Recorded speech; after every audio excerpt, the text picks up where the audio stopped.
नमस्कार, मी अरुण राठोड.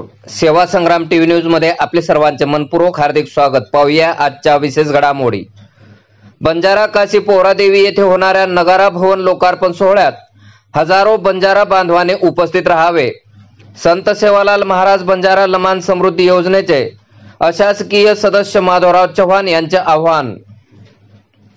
पोहरादेवी येथे महाराष्ट्र राज्याचे मंत्री संजय राठोड यांनी आयोजित केलेल्या भव्य दिव्य बंजारा नगारा भवनाचे 5 ऑक्टोबर रोजी देशाचे पंतप्रधान नरेंद्र मोदी यांच्या हस्ते लोकार्पण सोहळा संपन्न होणार असून या भव्य दिव्य लोकार्पण सोहळ्याला महाराष्ट्र राज्याचे मुख्यमंत्री एकनाथरावजी शिंदे, उपमुख्यमंत्री देवेंद्रजी फडणवीस, अजितदादा पवार सह महाराष्ट्र राज्याचे अनेक मंत्री महोदय उपस्थित राहणार आहेत.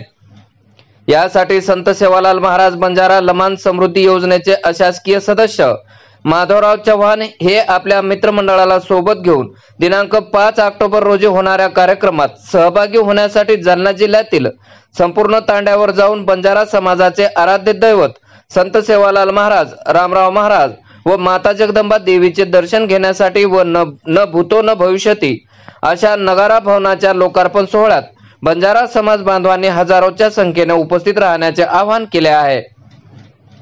व मी प्रत्यक्ष बऱ्याच तांड्यातील बंजारा बांधवांची भेट घेतली असून जालना जिल्ह्यातून 5 ते 10 हजार भाविक बंजारा काशी पोहरादेवी येथे येणार असल्याची माहिती चव्हाण यांनी सेवा संग्राम न्यूजशी बोलताना दिली. ब्युरो रिपोर्ट, सेवा संग्राम टीव्ही न्यूज, जालना.